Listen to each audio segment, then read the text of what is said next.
வணக்கம். பாலா கதை பெட்டகத்தில் நாம இன்னைக்கு கேட்க போகிற சிறுகதை எழுத்தாளர் திரு ஜெயகாந்தன் அவர்களின் தாம்பத்தியம். எப்பவுமே சமுதாயத்தோட அடித்தட்டு மக்களோட உணர்வுகளோட வழிகளை தன்னோட கதை மூலமாக பிரதிபலிக்கிற திரு ஜெயகாந்தன் அவர்கள் இந்த கதையிலையும் அப்படி ஒரு விஷயத்தை தான் கதைக்களமாக பயன்படுத்தியிருக்காரு. வாங்க கதைக்குள்ள போகலாம். தலைச்சுமக்கார மருதமுத்துக்கும் ரஞ்சிதத்துக்கும் அவங்க தலைவிதிப்படி அன்னைக்கு சாயந்தரம் கல்யாணம் நடந்து முடிஞ்சுது. அதாவது அரையணா கதம்பம், ஒரணா மஞ்சக்கயிறு, காலனாவுக்கு மஞ்சள், 3 ரூபாய்க்கு ஒரு புடவை, 2 அணாவுக்கு வளையல், ஆக 5 ரூபா செலவில் ரிச்சாக்கார கூலிக்கார ஏழை கடவுளோட சன்னிதானத்தில் ரஞ்சிதத்தை மருதமுத்து கண்ணாலம் கட்டிக்கிட்டான். அந்த 5 ரூபா சேர்க்கறதுக்கு அவன் ஒரு மாதம் முழுசும் கஷ்டப்பட வேண்டியிருந்தது. தனக்கு கிடைக்கிற கூலி காசுல தினமும் 2 அணா 3 அணாவா சேர்த்தான். தான் கையில் இருந்தால் செலவாயிடும்னு மூலக்கடை சாஹிபு கிட்ட கொடுத்து வச்சிருந்தான். அதுக்குள்ளதான் இந்த ரஞ்சிதத்துக்கு என்ன அவசரம்? முதல்ல மருதமுத்து கல்யாணத்துக்கு ஒத்துக்கவே இல்லை. அது அவசியம் இல்லைன்னு நினைச்சான். ஆனால் பட்டிக்காட்டு போனான ரஞ்சிதம் அதுக்கு ஒத்துக்கவே இல்லை. மேலதாளம் இல்லாட்டியும் கூரையும் தாலியுமாவது கட்டிக்க வேணாமா? சாமி முன்னால நின்று சத்தியம் செஞ்சுக்குவோம். இது கூட இல்லாட்டி கட்டிக்கிறதுக்கும் சேர்த்து வச்சுக்கிறதுக்கும் என்ன மச்சான் வித்தியாசம் அப்படின்னு சண்டை போட ஆரம்பிச்சிட்டா. மருதமுத்துக்கும் அவ சொல்றது சரின்னு படவே ஒத்துக்கிட்டான். ரஞ்சிதத்துக்கு தான் மச்சான் ஒத்துக்கிட்டதுல பரம சந்தோஷம். பாவம், அவளும் தான் யாரும் இல்லாத அனாதையா எவ்வளோ காலம்தான் இருக்கிறது. அவ பட்டணத்துக்கு வரும்போது அனாதையவா வந்தா? அவளுடைய அப்பன் பட்டணத்தில் கைவண்டி இழுத்து பிழப்பு நடத்திக்கிட்டு இருந்தப்போ அவள் திண்டிவனத்துக்கு அடுத்த முண்டிய பாக்கத்தில் தன்னோட தாயோட பயிர் வேலை செஞ்சுக்கிட்டு இருந்தா. அவள் தாய் இறந்த செய்தி கேட்டு பட்டணத்துல இருந்து 1 வாரத்துக்கு அப்புறம் வந்த அவளோட தகப்பன் திரும்பி போகும்போது ரஞ்சிதத்தையும் தன்னோட கூட்டிக்கிட்டு போயிட்டான். பட்டணத்துல தகப்பனும் மகளும் வாழ்க்கை நடத்த இருக்கவே இருந்தது பிளாட்பாரம். கந்தப்பாய், மண் சட்டி, கைவண்டி ஓட ஓட வாழ்க்கையும் நகர்ந்தது. ஒரு நாள் அவனால் நகர முடியல. அவன் நகரலைன்னா நகரம் நகராமலே இருந்துடும். அது நகர்ந்துக்கிட்டே தான் இருந்தது. பிளாட்பாரத்தில் கிடக்கிற கூலிக்காரனோட சவத்தை திரும்பி கூட பார்க்காம அது நகர்ந்துக்கிட்டு இருந்தது. நாகரிகம் நகர்ந்துக்கிட்டு இருந்த அந்த வீதியில 4 பேர் தோல் மேல தன்னோட கடைசி பிரயாணத்தை தொடங்கிட்ட அப்பனோட பிரிவை சகிக்க முடியாத அனாதை ரஞ்சிதம் புலம்பி புரண்டு கதறி அழுதுகிட்டு இருந்தா. நான் அனாதை ஆயிட்டேனே அப்படின்னு கதறி அழுதுகிட்டு இருந்த ரஞ்சிதத்தோட காதுகள்ல அழாதே, நான் இருக்கிறேன் அப்படின்னு கனிவு மிக்க குரல் ஒலிச்சது. ரஞ்சிதம் திகைச்சு போனா. திரும்பி பார்த்தப்போ தன்னோட மச்சான் மருதமுத்து நிக்கிறத பார்த்து ஓவென்னு கதறி அழுதா. அவன் அவளை தேர்த்துனான். வர வர அவ தான் அப்பனை நினைச்சு அழுறதை நிறுத்திட்டா. அதுக்கு தான் அவன் அவசியம் இல்லாதபடி செஞ்சிட்டானே. அப்படி என்ன செஞ்சான்? ஒரு வார்த்தை தான் சொன்னான். நீ எதுக்கும் கவலைப்படாத, நான் உன்னை கண்ணாலம் கட்டிக்கிறேன், வீணா அழாத அப்படின்னு அவன் ஆறுதல் சொன்னப்போ அழுதுகிட்டு இருந்த அவனை ஏறிட்டு பார்த்தா. கலங்கிய விழிகள் பரவசத்தால படபடத்துச்சு. என் கண்ணான உன்னை நான் கண்ணாலம் கட்டிக்குவேன் அப்படின்னு சொல்லி அவன் லேசா சிரிச்சான். அவளோட உதடுகள்ல மகிழ்ச்சி துடிதுடிக்க நானும் தலை குனிஞ்சா. அதுக்கப்புறம் தினமும் அவ தான் அவனுக்கு சோறு பொங்கி பரிமாறினா. அவனும் அவளும் கண்ணாலம் கட்டிக்க போறாங்களாமே அப்படின்னு அடுத்த அடுப்புக்காரிகள்லாம் பேசிக்கிட்டாங்க. அடுத்த வீட்டுக்காரங்க அப்படின்னு சொன்னா அது சரி வராது. பிளாட்பாரவாசிகளோட குடும்பங்களை பிரிச்சு காட்டுறதே அந்த அடுப்புகள் தான். மருதமுத்து கொத்தவால் சாவடியில தலை சும கூலி.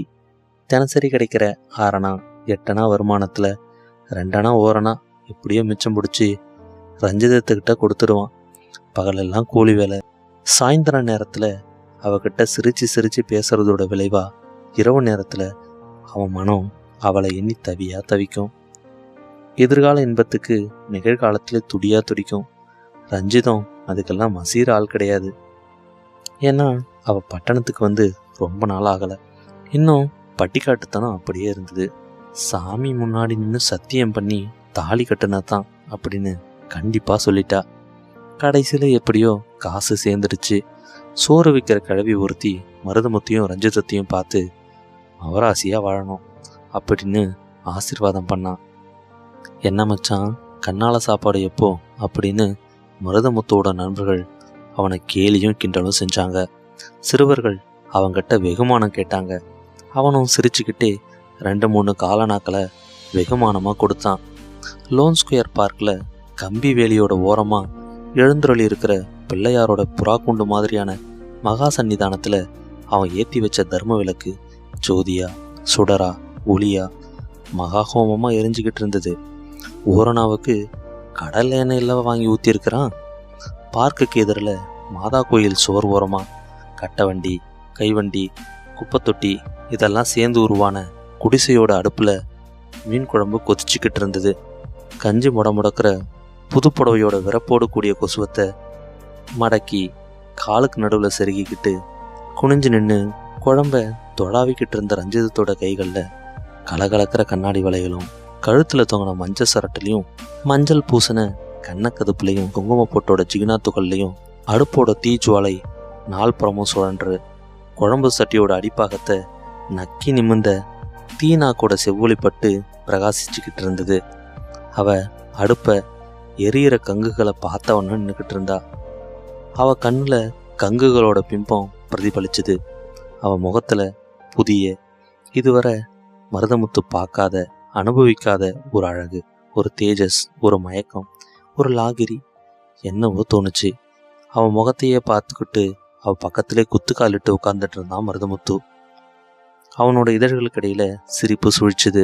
முகத்தை சாட்சி ஒரு கோணல் பார்வையோட பெருமூச்சு விட்டான். ஏ குட்டி, கொஞ்சம் அந்த நெருப்பெடு அப்படின்னு ஒரு பீடியை எடுத்து வாயில வச்சுக்கிட்டு கேட்டான்.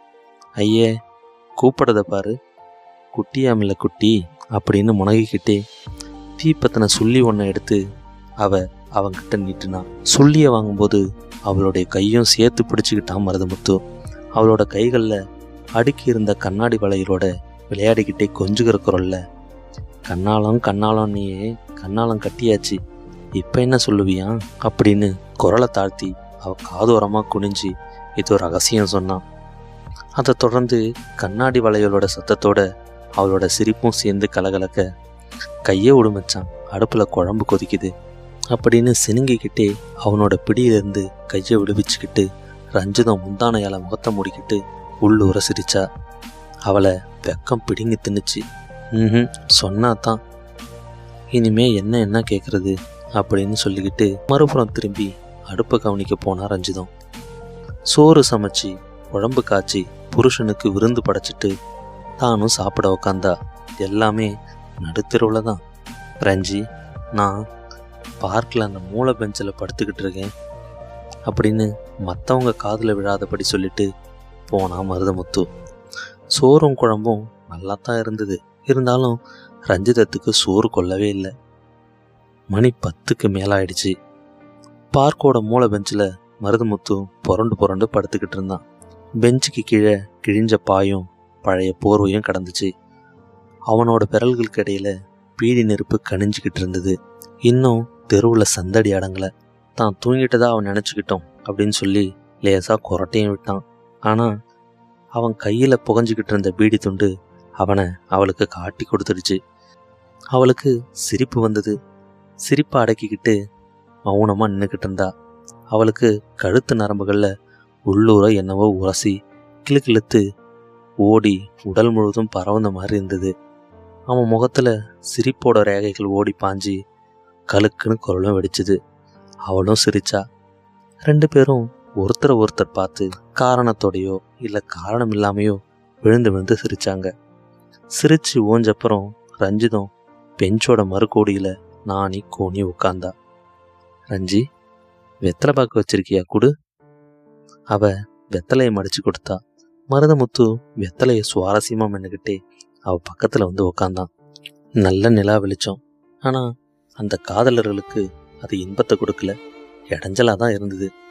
பெஞ்சு மேல உக்காந்துட்டு இருந்த ரஞ்சிதத்தோட முகத்துல ஓங்கி வளர்ந்த அரச மரத்தோட கிளைகளுக்கு நடுவுல பாஞ்சு வந்த நிலாவோட ஒளிக்கதிர்கள் விழுந்து பிரதிபலிச்சுக்கிட்டு இருந்தது.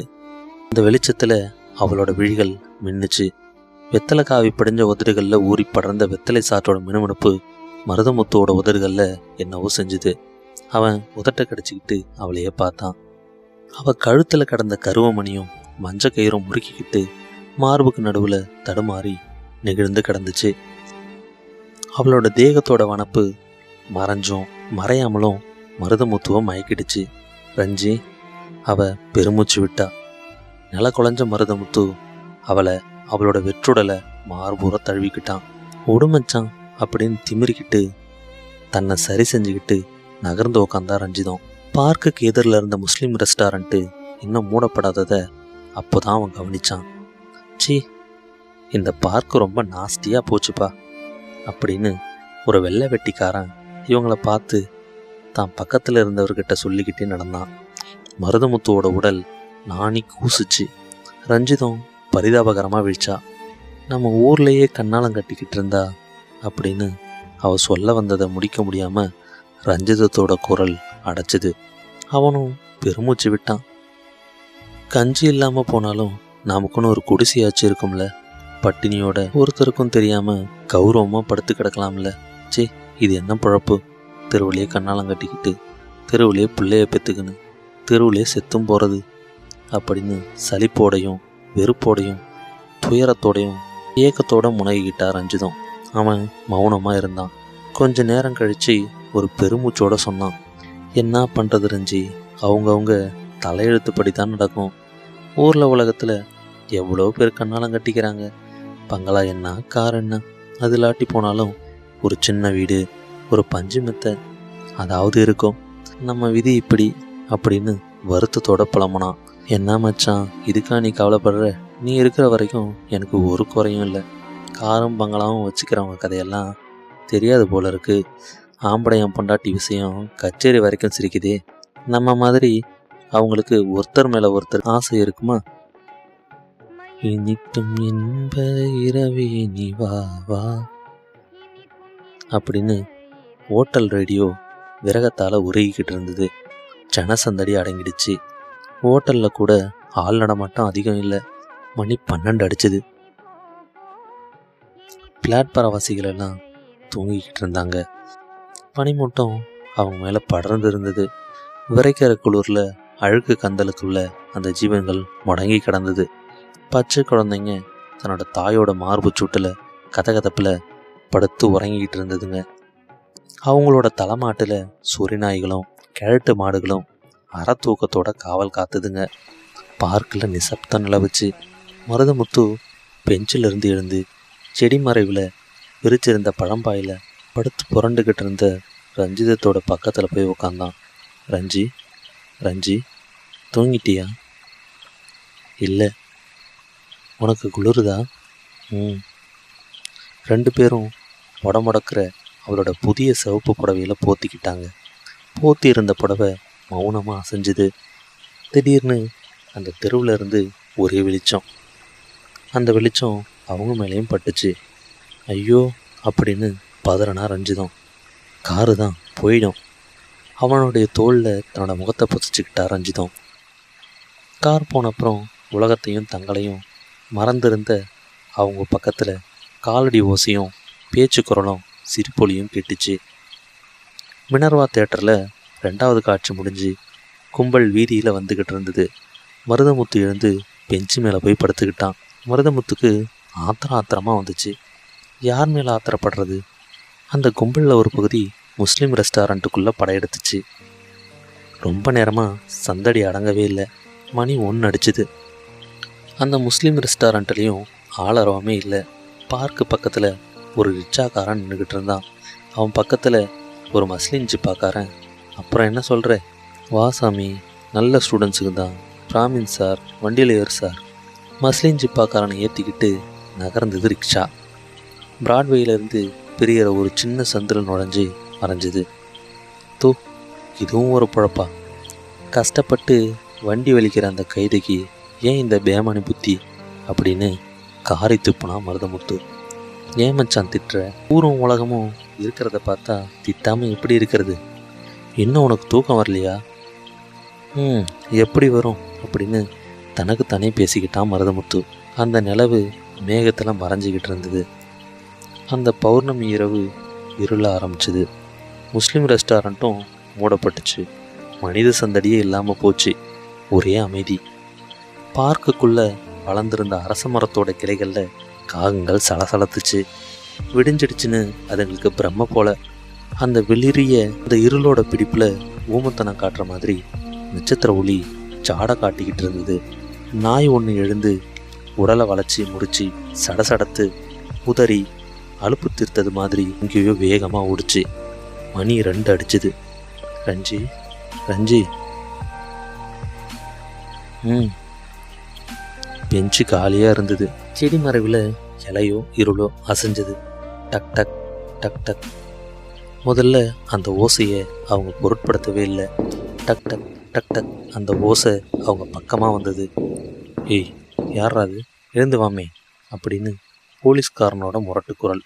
வலுக்கட்டாயமா, மிருகத்தனமா, மனித உணர்ச்சியிலிருந்து மனித நாகரிகத்தோட புதைக்குழிக்கு அவகிட்ட இருந்து அவனை பிரித்து எறிஞ்சுது. அவன் உடல் பதபதைக்க உதிர்கள் துடி துடிக்கு எழுந்து வந்தான். அவள் செடி மறைவில் நின்று தான் புடவையை சுற்றிக்கிட்டா. வெளியே வாமே அப்படின்னு போலீஸ்காரன் உருமுனான். பயமாக இருக்கே மச்சான் அப்படின்னு அந்த பட்டிக்காட்டு பொண்ணு பரிதாபகரமாக தான் கைப்பிடிச்ச கணவன்கிட்ட கதறினா. அவள் கண்ணில் கண்ணீர் வர ஆரம்பிச்சது. பயப்படாத வாரஞ்சி அப்படின்னு அவள் கையை பிடிச்சிக்கிட்டு பார்க்கோட இரும்பு வேலியை தாண்டி குதித்து வெளியே வந்தான் மருதமுத்து. விளக்கு கம்பத்துக்கு அடியில் போலீஸ்காரன் நின்றுக்கிட்டு இருந்தான். யாரா நீ அப்படின்னு சிகரெட்டு புகையை அவன் முகத்தில் ஊதி விட்டான் போலீஸ்காரன். இது கூடக்காரன் சாமி. ஏய், இப்படி வெளிச்சத்துக்கு வாமே அப்படின்னு அவளை கூப்பிட்டான் போலீஸ்காரன். அவள் பயந்து நடுங்கி இந்த வெளிச்சத்துக்கு வந்து நின்னான். நெத்தி போட்டு களைஞ்சு கூந்தல் அவிழ்ந்து கூந்தலில் வச்ச கதமும் சிதஞ்சி சிதறி கிடந்தது. ஏமே, இங்கே தான் இடமா? உன் பேர் என்னமே அப்படின்னு பாக்கெட்லேருந்து ஒரு நோட்டு புத்தகத்தையும் பென்சிலையும் கையில் எடுத்தான் போலீஸ்காரன். அவள் ஒன்றும் புரியாமல் குழப்பத்தோட ரஞ்சிதா சாமி அப்படின்னு சொன்னான். சார் சார் அப்படின்னு ஏதோ சொல்ல வாயெடுத்தான் மருதமுத்து. நீ ஒன்றும் பயப்படாத, இவ தான் என்னை கூப்பிட்டான்னு ஸ்டேஷனுக்கு வந்து ரிப்போர்ட்டு கொடு, உன்னை விட்டுருவோம் அப்படின்னு சொன்னான் போலீஸ்காரன். ரஞ்சிதத்துக்கு விஷயம் விளங்கிடுச்சு. நாங்கள் புருஷன் பொஞ்சாதி சாமி அப்படின்னு பதறினா ரஞ்சிதம். போலீஸ்காரன் சிரித்தான். அவள் சொன்னதை அவன் நம்பவே இல்லை. சத்தியமாக தான் சாமி, இந்த பிள்ளையார் சாட்சியாக நாங்கள் புருஷன் பொஞ்சாதி சாமி, இதை பாருங்க அப்படின்னு அவள் கழுத்தில் கடந்த கயிறு எடுத்து வெளியே இழுத்து காமிச்சான் மருதமுத்து. சட்டத்தோட வேலைக்குள்ளே நிற்கிற அந்த போலீஸ்காரனால் தலையை நிமித்தி அந்த மஞ்சள் கயிறை பார்க்க முடியல. அவனோட சட்டம் இருட்டை துருவி திருட்டை கண்டுபிடி அப்படின்னு தான் கற்றுக் கொடுத்துருக்குதே தவிர மனசை துருவி உணர்ச்சியை பார் அப்படின்னு சொல்லி கொடுக்கல. அவன் கண்டுபிடிச்சது குத்தம். குற்றவாளியை கைது செய்ய வேண்டியது சட்டம். சட்டத்தோட வாரிசு போலீஸ்காரன். அவன் ஒழுக்கத்தோட பிரதிநிதியோ உண்மையோட தூதுவனோ இல்லை. நட நட, அதெல்லாம் ஸ்டேஷனில் போய் பேசிக்கலாம் அப்படின்னு அவளை இழுத்து தள்ளுனான். ஐயா ஐயா அப்படின்னு அந்த காதல் குற்றவாளி ரஞ்சிதம் கெஞ்சினான். தான் கணவனோட முகத்தை ஏக்கத்தோட பார்த்தா. அவன் தலையை குனிஞ்சி போலீஸ்காரனுக்கு பின்னாடி நடந்து போயிட்டு இருந்தான். அவளும் அவங்க 2 பேரையும் பின்தொடர்ந்தா. ஊரே அடங்கின அந்த அமைதியான இரவில் அந்த நகரத்தோட பெரிய வீதியில் சட்டத்தோட இதய துடிப்பு மாதிரி ஜீவனோடையும் கம்பீரமாகவும் போலீஸ்காரனோட பூட்ஸுகளோட சத்தம் டக் டக் டக் டக்னு ஒலிச்சுது. ரஞ்சிதத்துக்கு தான் இதயத்து பக்கத்தில் யாரோ மிதிக்கிற மாதிரி பக் பக்குன்னு நெஞ்சு துடிச்சுது. எது மீதோ மிதிச்சு நசுக்கி நடந்து செல்ற சட்டத்தோட காலடி ஓசை அதோ டக் டக் டக் டக். நன்றி. இந்த கதை உங்களுக்கு பிடித்திருந்தால் எங்கள் சேனலை சப்ஸ்கிரைப் செய்யவும், கூடவே பெல் ஐக்கானையும் கிளிக் செய்யவும்.